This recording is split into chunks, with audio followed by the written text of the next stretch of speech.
Nggak berasa ya saudaraku ya, kita sudah ada di bulan Maret. Hari ini saya akan masuk pada bagian yang kedua saudaraku, dari seri firman Tuhan yang akan nantinya cukup panjang ini. Bulan ini kita akan berbicara tentang experiencing God the Father. Mengalami Allah Bapa. Part of experiencing God the Father. Bagian dari kita itu ngalami Bapak saudaraku. Nggak bisa tidak, saudara harus belajar untuk mengenal hatinya Bapak saudara. Itu sebabnya hari ini akan saya bagikan satu pesan firman yang berjudul mengenal hati Bapak. By the way, tahukah saudara, hubungan itu hanya bisa bertumbuh kalau ada pengenalan lu. Saya ulang ya. Hubungan kita, apapun itu saudara, mau sama pasangan saudara, suami istri, mau anak, mau saudara di gereja, mau saudara dengan Tuhan, hubungan hanya bisa bertumbuh. Kuncinya satu ini, saudara harus kenal hatinya. Saudara harus memahami hatinya. Pengenalan kita, semakin dekat kita kenal, semakin kita paham hatinya, itu akan membawa kita pada hubungan yang akan semakin dalam. Saya kasih contoh, saudara pernah nggak ketemu pasangan suami istri yang karena kedekatannya itu sudah cukup dalam, nggak perlu loh pakai kata-kata, gini aja sudah tahu saudara.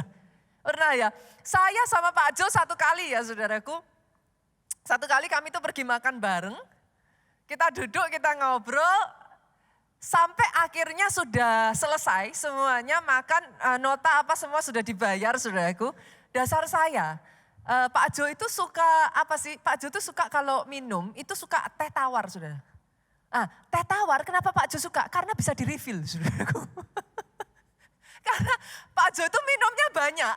Jadi dia suka minum teh tawar karena teh tawar itu di-refill kapanpun bisa. Nah dasar saya tuh suka geli kalau kita makan apa kok nggak habis gitu tuh saya suka geli saudaraku. Nah Pak Jo sudah selesai semuanya, kita tuh sudah mau pulang. Tapi saya tuh masih melihat gelas teh tawar itu nanggrok, cantik, duduk manis penuh saudaraku. Ya kan di-refill terus kan, di-refill dia penuh. Saya gatel dong, saya tanya sama suami saya, sayang nggak diminum. Itu gak perlu saya menjelaskan apapun ya, suami saya sudah langsung tahu. Udah minuman sana sampai habis saya gitu. Saya ketawa saudara. Saya ketawa, kenapa? Karena suami saya sudah mengerti. Sebaliknya saudaraku, konflik dalam rumah tangga, konflik suami istri, konflik apalagi orang tua anak, konflik KKS dengan anggotanya, konflik apalah saudara sebutkan. Terjadi Bu, biasanya karena gagal paham. Satu ketika saudaraku ada kisah dari sepasang suami istri yang udah gak tahan lagi minta cerai. Kalau saudara mendengar kata minta cerai, saudara berpikirnya pastikan ini wah masalahnya besar gitu ya saudaraku. Mungkin langsung terpikir apa jangan-jangan suaminya selingkuh gitu kan. Mungkin langsung terpikir apa KDRT. Kita sudah berpikir yang aneh-aneh. Selidik punya selidik saudaraku, ternyata pasangan ini mau cerai hanya gara-gara sebuah kata. Kata terserah. Kita pusing dong. Masa orang mau cerai gara-gara kata terserah? Jadi ceritanya saudaraku, ternyata suami istri ini sudah lama menikah. Akhirnya mereka dikaruniailah anak saudara. Masih baru anaknya lahir belum lama saudaraku. Saudara ngerti lah kalau punya anak bayi baru lahir itu kayak apa saudara. Malam tidurnya terbatas, udah high tension semua saudaraku. Nah singkat cerita paginya si istri mau belanja. Si istri mau belanja, dia harus bangun pagi-pagi kan saudara. Dia harus bangun pagi-pagi untuk belanja.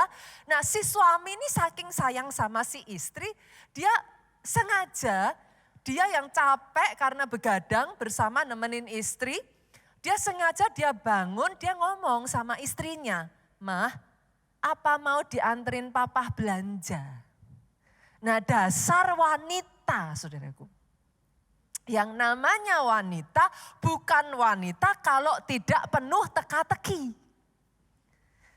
Si suaminya tanya, "Mah, mau dianterin gak belanja?" Dijawablah sama si istri, "Terserah." Lah si suami dengar jawaban si istri apa tadi Bapak Ibu? Dasar suaminya kan capek. Balik ngorok, saudaraku. Balik tidur ngorok, si istri yang marah besar. Sudah gak sayang lagi, papa sudah gak cinta lagi. Dulu mama kemana-mana aja diantar, sekarang ditinggal tidur. Bertengkar hanya gara-gara kata terserah. Bapak-bapak, boleh gak sih saya minta tolong coba dilihat lagi. Kalau saudara datang dengan pasangan saudara, suami istri datang bersama. Bapak-bapak coba diperiksa, istrinya masih perempuan bukan gitu. In case saudara lihat istrinya dipegang masih perempuan, saudaraku, saya ingin mengucapkan kepada saudara, congratulations. Selamat Anda menikah dengan seorang wanita. Gitu. Kenapa saudaraku? Karena kadangkala sama-sama ngomongnya, maksud hati beda, nangkepnya beda loh. Yang mengerti katakan amin. Yang paham kehidupan berumah tangga angguk-angguk. Itulah wanita, saudaraku. Tapi kalau saya juga boleh menasehatkan bagi yang ibu-ibu, halo. Suamimu bukan paranormal. Sepakat ya? Tidak semua hal yang kita maksudkan suami kita ngerti. Tapi buat yang bapak-bapak kalau boleh saya juga ngomong nih. Ngertiin juga hatinya istri kan gitu. Tidak semua istri bilang iya itu artinya iya. Istri bilang tidak artinya tidak. Dibutuhkan apa saudaraku? Memahami. Nah, gara-gara gagal paham, saudara itu bisa come up dengan kesimpulan yang beda. Kan? Hubungan antara pelayan Tuhan dengan pelayan Tuhan lain bisa rusak gara-gara gagal paham. Kenapa saudara? Saudara dibesarkan dari rumah tangga yang berbeda, kebiasaan keluarga yang berbeda, aturan yang berbeda. Buat keluarga satu apa yang dilakukan yang sama itu enggak sopan, buat keluarga lain itu sudah biasa. Gagal paham menyebabkan hubungan enggak bisa bertumbuh, Pak. Sekarang coba lihat kiri kanan nih yang datang suami istri lagi. Yang masih single, sorry ya saudaraku. Kalau antar manusia aja, ini antar manusia loh ya. Saudara kelihatan toh, wujudnya kelihatan, ngobrolnya kelihatan langsung. Bisa gagal paham. Kalau enggak hati-hati kita sama Tuhan kita sering gagal paham. Itu sebabnya kenapa hari ini saya menyampaikan satu pesan firman. Mengenal hati Bapa. Kalau kita enggak kenal hatinya, kita sudah asumsi, kita sudah berpikir negatif, kita sudah mikir ini bakalannya begini. Kalau kita enggak hati-hati, pikir negatif, berkata negatif, hasilnya negatif. Sama saudaraku, kita pemahaman tentang Tuhan juga terbatas. Berapa banyak di sini yang pernah lihat Allah Bapa? Adakah?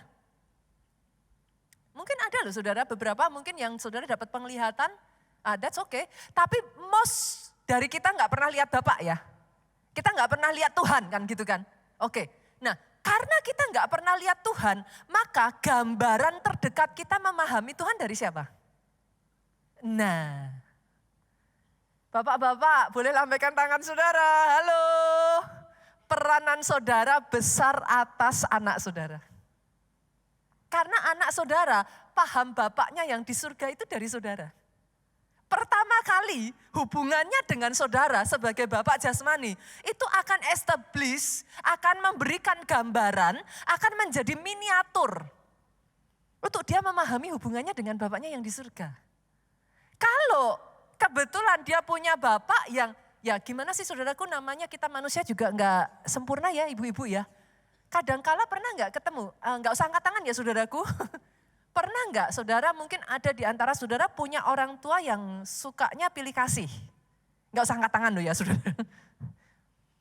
Zaman dulu saya sering kalau saudara berkeluarga misalkan anak 3 ya, papa sayangnya sama ini, mama sayangnya sama itu.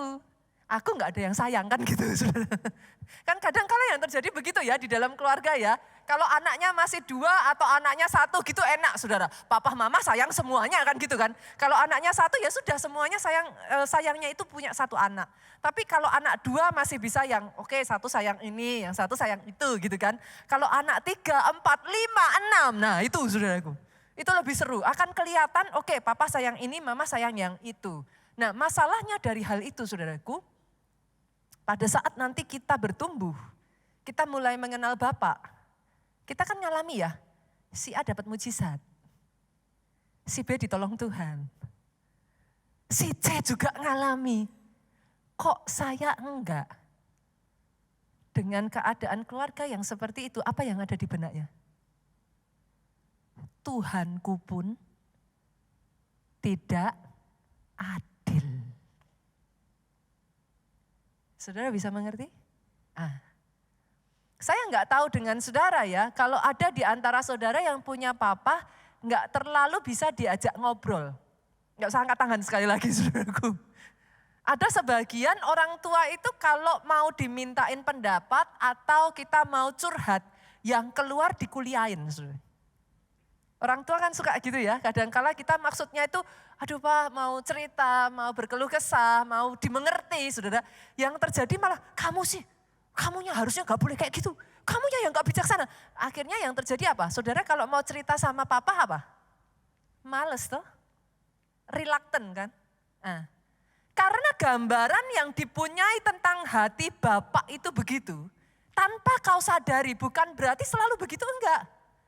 Tapi tanpa disadari kadangkala kita itu bisa berpikir, Bapak kita di surga juga sama. Akibatnya apa yang terjadi? Kita nggak bisa deket sama Bapak. Selalu ada gap. Kita mau cerita takut. Iya kalau Bapak ngerti, iya kalau Bapak paham. Gimana kalau aku malah yang ada dimarahin? Saudara bisa mengerti yang saya maksudkan? Boleh enggak hari ini, yuk senggol kiri kanan katakan jangan gagal paham hati Bapak yuk. Seperti apa hati Bapak? Kita buka sama-sama ya. Yohanes 3 ayatnya yang ke-16. Orang Kristen harus hafal. Ada yang tahu? Ini enggak boleh enggak hafal loh saudaraku. Orang Kristen ayat yang 1 ini enggak hafal dicekik. Ini ayat apa? Ayat kebangsaan saudara. Karena begitu besar kasih Allah akan dunia ini sehingga ia telah mengaruniakan anaknya yang tunggal supaya barang siapa percaya tidak binasa melainkan beroleh hidup yang kekal. Kita kasih tepuk tangan yang paling meriah buat Yesus Tuhan kita. Buat saudara yang hari-hari ini mempertanyakan apa Tuhan masih sayang saya, Pastor. Buat saudara yang hari-hari ini mempertanyakan orang kayak saya ini apa Tuhan masih peduli, Pastor. Ayat ini untuk engkau. Kenapa saya terus-menerus mengatakan saudaraku baca firman, baca Alkitab, baca Alkitab. Karena Alkitab itu isi hatinya Tuhan. Bukan experience kita. Sorry loh saudara. Pengalaman kita bisa salah. Tapi isi hatinya Tuhan semua ada di dalam firman. Buat saudara yang ngerasa hari-hari ini Tuhanmu jauh. Engkau ngerasa kayak Tuhan itu unreachable, gak bisa dijangkau. Karena begitu besar kasih Bapa. Dia mengasihi engkau habis-habisan, saudaraku. Dia mengasihi engkau all out.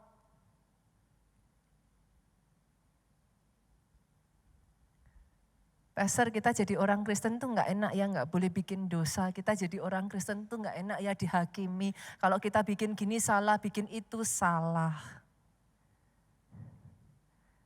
Pastor, kalau saya nggak pelayanan, pastor, kalau saya nggak ini dan itu, Tuhan masih sayang saya nggak? Pernah dengar kata-kata itu? Pastor, kalau saya sudah bikin dosa, Tuhan masih mengampuni saya enggak? Saudaraku, bolehkah saya katakan ini? Kita tidak melayani, kita tidak melakukan yang kita lakukan supaya Tuhan mengasihi kita. Sorry ya, saudara. Bahkan ketika kau masih menyakiti dia, dia sudah mengorbankan nyawanya buat engkau. Kalau kita hari ini berdiri dan melayani dia, sama sekali bukan supaya Tuhan menerima kita. Saudara tidak melakukan apa-apapun, saudara menyakiti hatinya, dia mati buat saudara.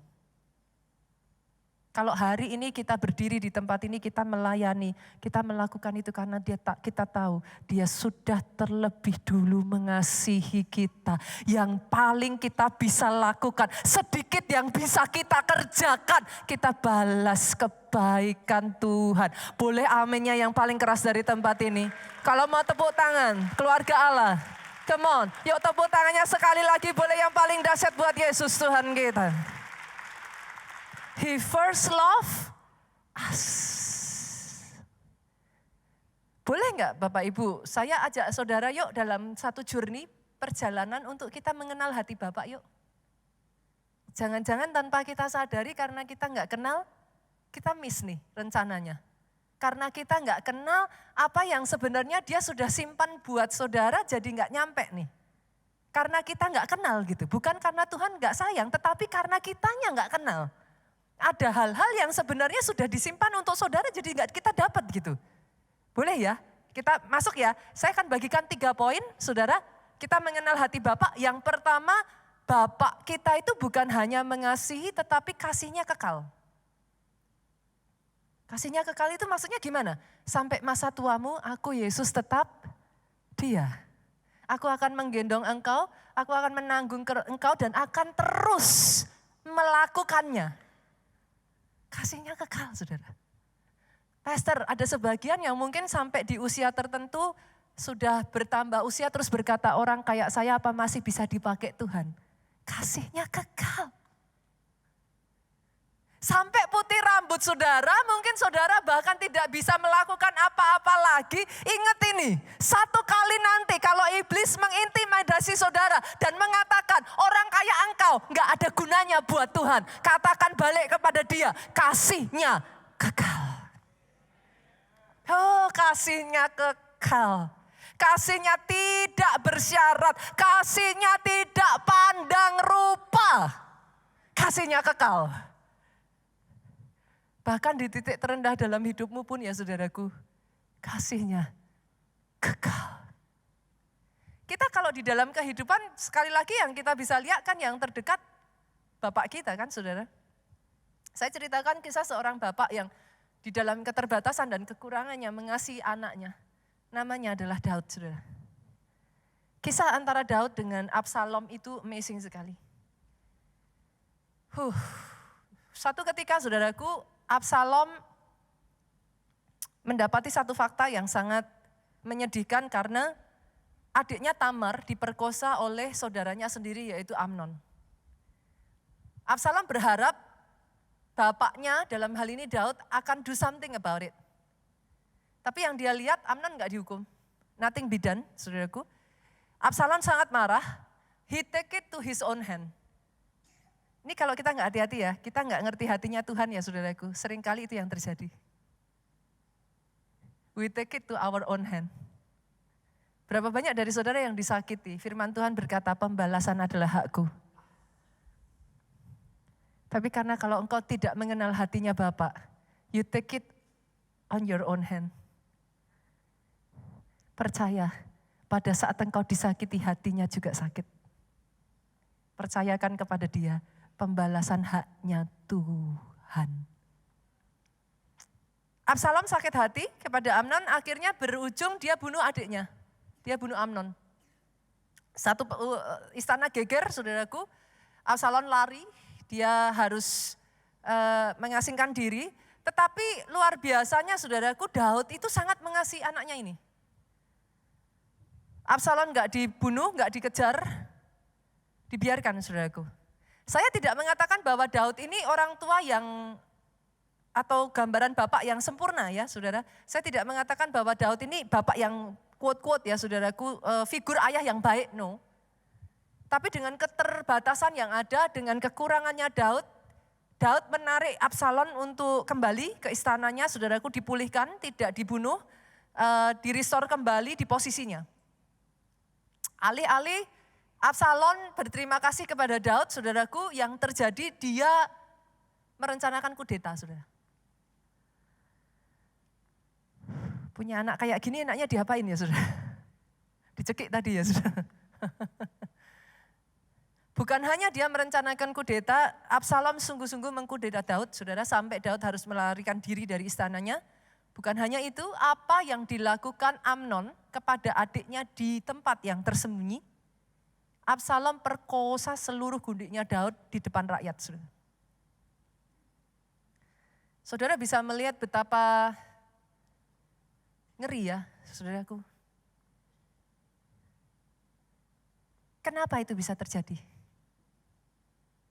Gagal paham. Karena tidak memahami hatinya papahnya. Karena tidak memahami kasihnya Daud. Seorang anak yang seharusnya bernama Bapak Damai. Absalom itu artinya Bapak Damai, saudara. Absalom, Shalom. Jadi dia tuh arti namanya itu adalah seorang yang ketika dewasa nantinya diharapkan ayahnya menjadi sosok figur yang mengayomi rakyat, saudara. Ini seharusnya adalah penerusnya Daud, saudaraku, bukan Salomo. Saudara bisa kebayang gak itu? Terjadi kenapa? Gagal paham. Suami istri, halo, belajar yuk. Jangan hanya dengar perkataannya, jangan hanya lihat tindakannya, tapi pahami hatinya. Hatinya itu seperti apa? Kadangkala perkataannya bisa menyakiti, kadangkala tindakannya tidak menyenangkan saudara, tapi kalau hatinya karena mengasihi saudara, setidaknya yang itu masih saudara pahami. Yang mengerti katakan amin. Absalom karena gagal paham saudaraku, hancur hidupnya. Tapi ketika itu pun terjadi ya Pak, satu peperangan di mana Daud akhirnya harus berhadapan dengan Absalom. Dia perintahkan kepada prajuritnya, jangan sentuh anakku. Jangan bunuh anakku. Tapi yang namanya perperangan itu apa ya, bisa diatur toh saudaraku. Saudara dalam medan perang itu bisa apa gitu. Orang sudah perang seperti itu apa ya bisa, oh ini Absalom gitu kan, enggak semua prajurit kenal gitu. Akhirnya dalam peperangan itu Absalom terbunuh. Menurut saudara harusnya Daud seneng enggak saudara? Ini orang yang mengkudeta dia, orang yang sudah memperkosa seluruh gundiknya, saudaraku. Orang yang menghancurkan kerajaannya, harusnya ketika dia meninggal, Daud seneng enggak? Kita lihat ya ayatnya, yuk kita buka. 1 Samuel pasalnya yang ke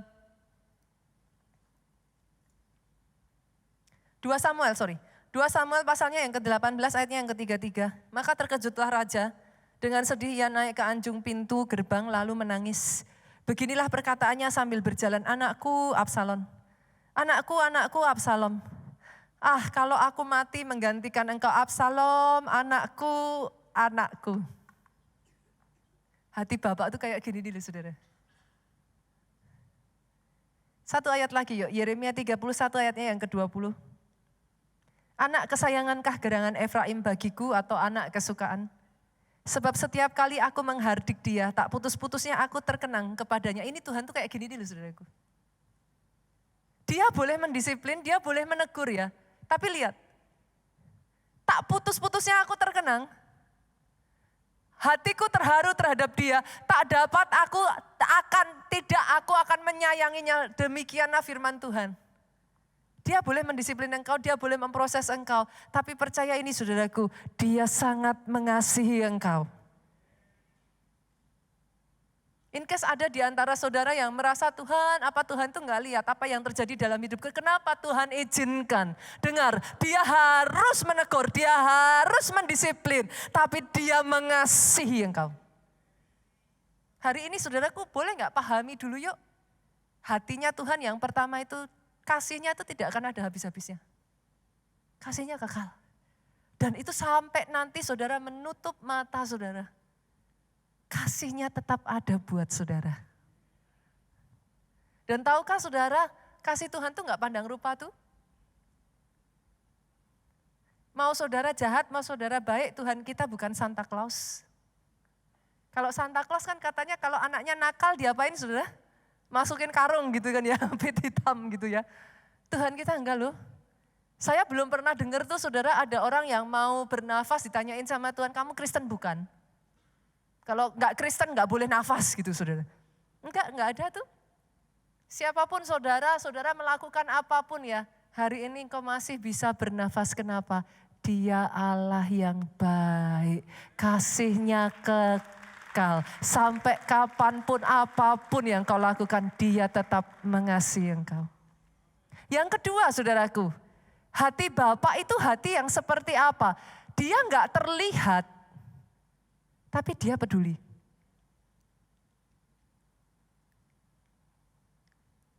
Saya tuh kadang takjub loh saudara, sampai apa ya? Berapa kali saya pernah menceritakan kepada saudara ya. Ada di sini yang pernah ngalamin gak ya saudaraku? Kayak saya pernah cerita sekian waktu lalu, kepingin roti toko sebelah saudara. Pernah ya? Masih ingat ya kisah saya ya? Kepingin roti toko sebelah. Suami saya khotbah di sini, saya khotbah di Soho. Saya titipnya terlambat. Suami saya sudah pulang. Aduh itu rasanya kayak rotinya tuh udah lumer di mulut gitu saudaraku. Waktu itu kalau saya nggak salah ingat Natal saudara. Jadi saya berpikir ya sudahlah besok saya akan khotbah di PIK gitu. Jadi tanggal 24 saya kepengen roti, tanggal 25 kan saya khotbah di PIK. Saya pikir ya sudahlah besok aja saya titip sama sekretaris saya, tolong ya besok beliin dulu. Belum saya ngomong sama sekretaris saya untuk tanya, pagi itu satu roti dari toko sebelah sudah mendarat di meja saya sudah. Saya tanya dong spontan sama sekretaris saya, thank you ya sudah dibeliin. Pastor, saya enggak beliin. Loh kok bisa ada? Ada yang bawain buat pastor. Pernah enggak sih terharu dengan Tuhan saudara yang bahkan yang terkecil dari hidupmu aja, dia peduli. Dia tidak pernah meninggalkan saudaraku. Yes, dia peduli. Kita baca ya ayatnya yuk, kita lihat yuk. Kita buka Matius pasalnya yang ke-6. Matius 6 ayatnya yang ke-4 sampai ayat yang ke-6. Ayat 4 ya saudaraku, nanti kita lompat aja. Hendaklah sedekahmu itu diberikan dengan tersembunyi, maka Bapakmu yang melihat yang tersembunyi akan membalasnya kepadamu. Pastor ini maksudnya apa? Kaitannya apa nih Tuhan peduli? Oke, kita lompat ya ayat 6. Tetapi jika engkau berdoa, masuklah ke dalam kamarmu, tutup pintu, berdoa kepada Bapakmu yang ada di tempat yang tersembunyi, maka Bapakmu yang melihat yang tersembunyi akan membalasnya kepadamu. Maksudnya gimana Pastor? Sesederhana gini saudara, kenapa disebut Bapak yang ada di tempat yang tersembunyi? Seperti yang saya katakan tadi, kita nggak bisa lihat Tuhan. Itu sebabnya disebut Bapak yang seolah-olah ada di tempat yang tersembunyi, because we cannot see him. Tapi dengar ini saudaraku, dia melihat yang tersembunyi, akan membalasnya kepadamu. Artinya apa? Pada saat engkau menolong orang yang bahkan tidak ada satu orang pun melihat apa yang kau lakukan, dia yang tersembunyi, dia peduli, orang lain boleh gak lihat, dia balas itu dalam hidupmu. Artinya apa saudaraku? Bahkan ketika kau berdiri di atas kebenaran, engkau dicemooh, engkau dikata-katai bodoh, engkau dikata-katai sia-sia, apa yang kau lakukan seolah-olah justru merugikan dirimu sendiri. Dengar ini, dia yang melihat yang tersembunyi, dia balas kepadamu. Oh saya berdoa ya saudaraku hari ini ya, boleh gak saya katakan ini, apa yang kau lakukan kepada Bapakmu yang terkecil sekalipun tidak pernah sia-sia. Saudara pikir itu sia-sia? Never. Ketika kau belajar taat, semua orang yang lain menganggap engkau menggelikan, engkau lucu, engkau bodoh, sia-sia ya saudaraku. Tapi kalau kau belajar taat sama Tuhan, ketaatanmu yang kau lakukan ketika tidak ada orang yang melihat, dibalas kepadamu.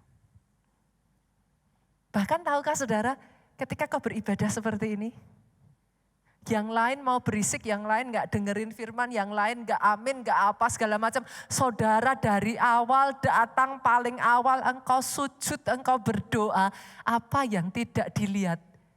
Dia membalasnya dari surga. Dia Tuhan yang peduli Pak. Satu kali saudaraku, ada satu kisah tentang orang Indian Cherokee. Orang Indian Cherokee ini punya satu kebiasaan yang cukup unik. Mereka itu punya budaya kalau seorang anak akil balik beralih dewasa saudaraku itu harus melalui sebuah ujian.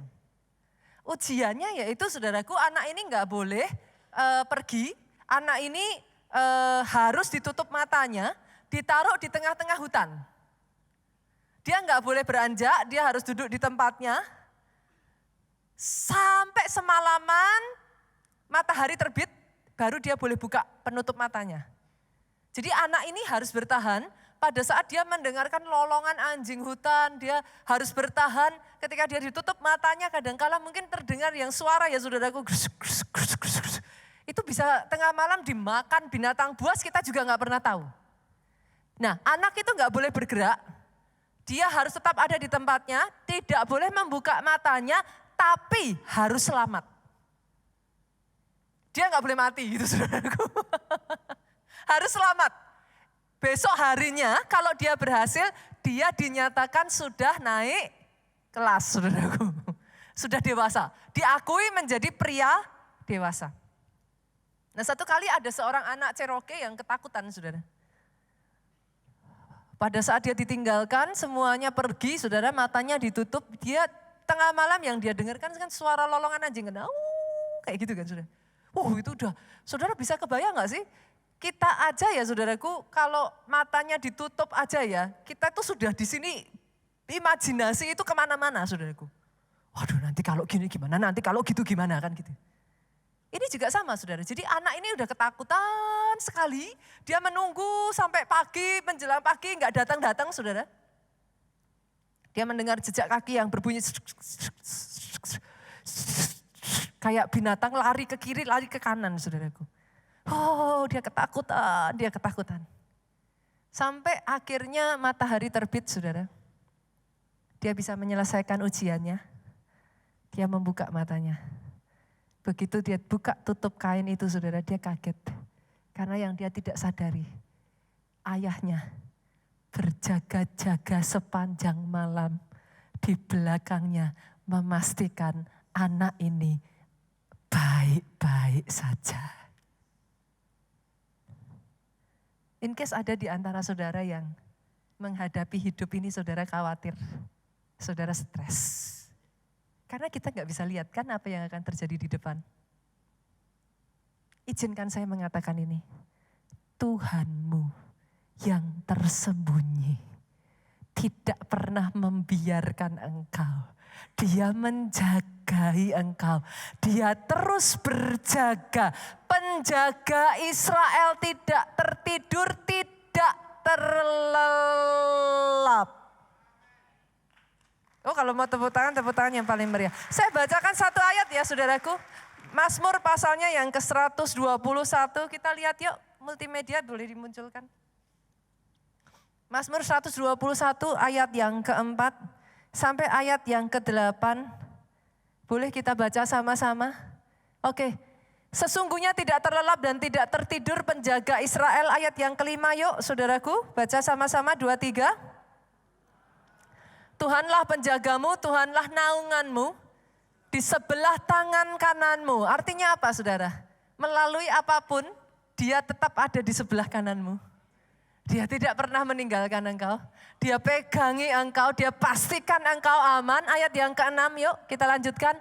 Matahari tidak menyakiti engkau pada waktu siang. bulan pada waktu malam. Ayat yang ke-7 sama-sama. Tuhan akan menjaga engkau terhadap apa? Segala kecelakaan. Ia akan menjaga nyawamu. Yang ayat 8 terakhir. Tuhan akan menjaga keluar masukmu dari sekarang sampai selama-lamanya. Boleh aminnya yang paling keras saudaraku. Jadi atas kehidupanmu. Setiap kali kau keluar dari rumah katakan Tuhan menjaga keluar masukku. Engkau boleh gak tahu apa yang akan terjadi di kedepan harinya. Tapi satu hal yang bisa kau pegang. Dia akan jaga engkau. Pastor, apakah bahkan ketika saya jatuh, ketika saya melakukan hal yang gak baik, ketika saya berbuat salah, apakah Tuhan masih menjagai saya? Firman-Nya berkata, dia menjaga keluar masukmu sampai selama-lamanya. Pegang itu saudaraku. Jangan salah paham ya. Karena kadang ada orang yang tanya sama saya, apa Tuhan marah sama saya ya pastor? Apa karena saya begini ya pastor? Apa karena saya lupa berdoa ya pastor? Oh come on saudaraku. Yang saya tahu, lakukan semuanya itu dan itu semua baik saudara. Tapi jangan pernah kau melakukan itu supaya Tuhan mengasihi engkau. Never. Jangan pernah kau melakukan itu hanya karena kau takut nanti kalau saya nggak masuk surga gimana pastor? Come on saudaraku. Kerinduannya yang terbesar, tidak ada satu pun dari saudara yang terlewatkan, itu sebabnya dia berikan anaknya untuk saudara lu. All the way possible, dia akan lakukan so that he get you. Jangan gagal paham hatinya Tuhan. Yang ketiga saudara, yang terakhir. Yang terakhir, Tuhan itu adalah Allah yang seperti induk Raja Wali, dia menggoyang bangkitkan isi sarangnya. Kita buka Ulangan pasalnya yang ke-32 ayatnya yang ke-6b.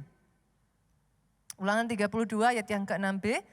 Bukankah ia Bapakmu yang menciptakan engkau, yang menjadikan dan menegakkan engkau? Ayat 10 yuk kita baca sama-sama 2-3.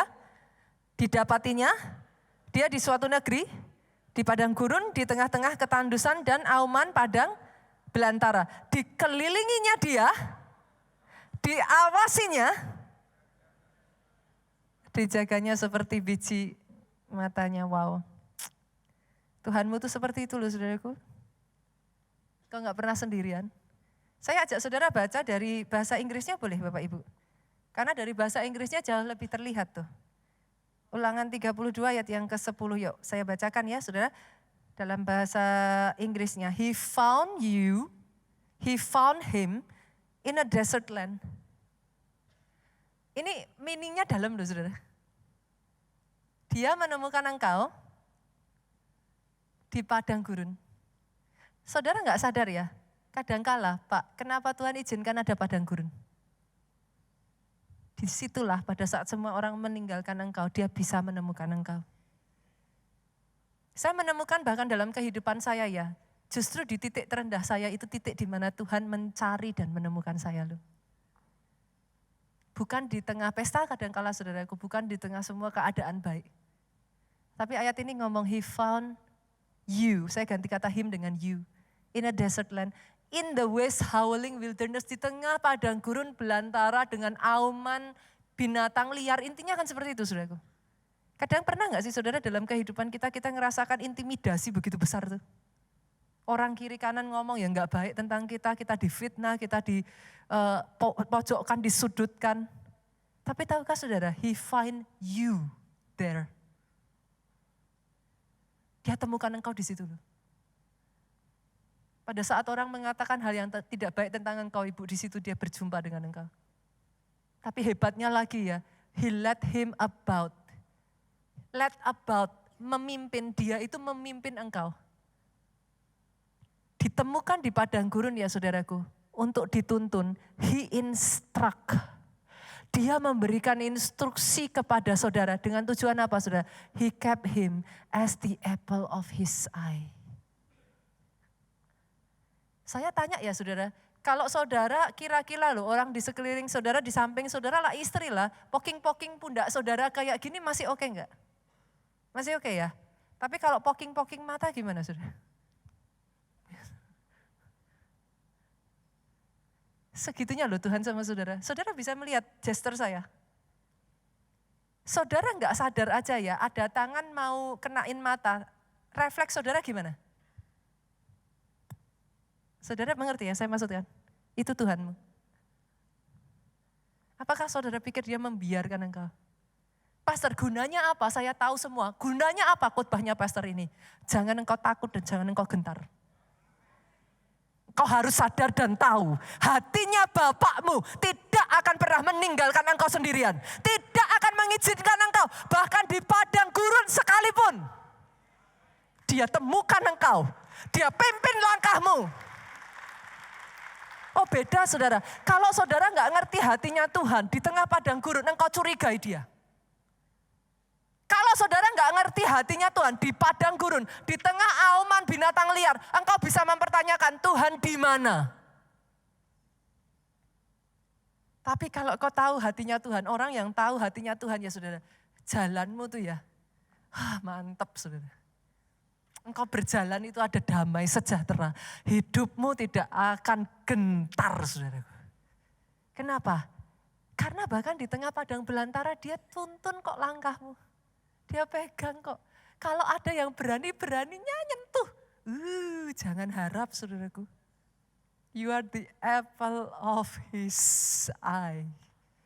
Tangkap itu saudara. Berjalan dengan pemahaman yang satu ini. Berjalan dengan pengenalan siapa Tuhanmu. Dan dia itu seperti burung Raja Wali. Coba kita lihat ayat selanjutnya. Ayat 11 yuk. Laksana Raja Wali menggoyang bangkitkan isi sarangnya, melayang-layang di atas anak-anaknya, mengembangkan sayapnya menampung seekor, mendukungnya di atas kepaknya. Demikian Tuhan sendiri menuntun dia dan tidak ada Allah asing menyertai dia. Pemain musik boleh maju ke depan? Saya nggak tahu ya saudaraku, saudara ada di sini yang suka pecinta flora fauna nggak? Saya tuh pecinta flora fauna saudaraku, saya tuh suka binatang. Sangat suka binatang. Saya suka salah satu yang itu Net Geo yang tentang kehidupan binatang, saudara. Buat saudara yang pernah melihat burung Raja Wali itu unik, saudara. Dia akan membuat sarangnya itu di tempat yang tinggi. Di mana kayak manusia nggak ada yang bisa menyentuh. Nah, sarangnya di bagian bawah dasarnya itu dia bikin dari ranting-ranting kering. Kalau ranting kering, Pak, kena kulit itu sakit nggak? Sakit ya. Saudara kalau kayak ranting-ranting kering yang itu kegores kan bisa berdarah saudaraku. Jadi nggak mungkin anaknya itu bisa nyaman kalau di sana. Saudara tahu caranya dia bikin nyaman gimana? Dia rontokkan tuh bulunya. Induk Raja Wali itu akan rontokin bulunya. Saya kalau lihat itu saya tuh, bukankah itu yang Yesus lakukan buat engkau? Dia rontokkan semua harga dirinya, dia serahkan semuanya. Dia dipermalukan, dia dihina, dia dihancurkan. Bahkan Alkitab sampai ngomong orang enggak ada yang mau lihat wajahnya, kenapa rusak itu wajahnya. Enggak elok sama sekali saudaraku. Tapi dia lakukan itu buat engkau loh. Segitu. Sama seperti induk ini demi kenyamanan si anak. Dia rontokin tuh semua, akhirnya saudaraku yang terjadi, anaknya ini seperti tidur di atas bulu angsa, saudara. Nyaman. Itu Tuhanmu, saudaraku. Ketika kau masih kecil, ketika kau masih bayi, ketika kau masih kanak-kanak ya, dia pastikan semuanya. Itu makannya aja kan gak pernah bingung toh. Anak-anak itu kan gak pernah bingung tuh, saudara. Besok mau makan apa? Kan sudah langsung dikasih tuh sama Tuhan. Tapi satu titik yang aneh saudara, adalah ketika si anak ini beranjak dewasa. Tiba-tiba si Raja Wali akan menggoyang bangkitkan, itu diserang sendiri tuh sarangnya. Ketika diserang sarangnya saudara, itu bulu-bulu kan terbang toh. Hilang tuh saudaraku. Akhirnya anak-anak ini nginjaknya si ranting.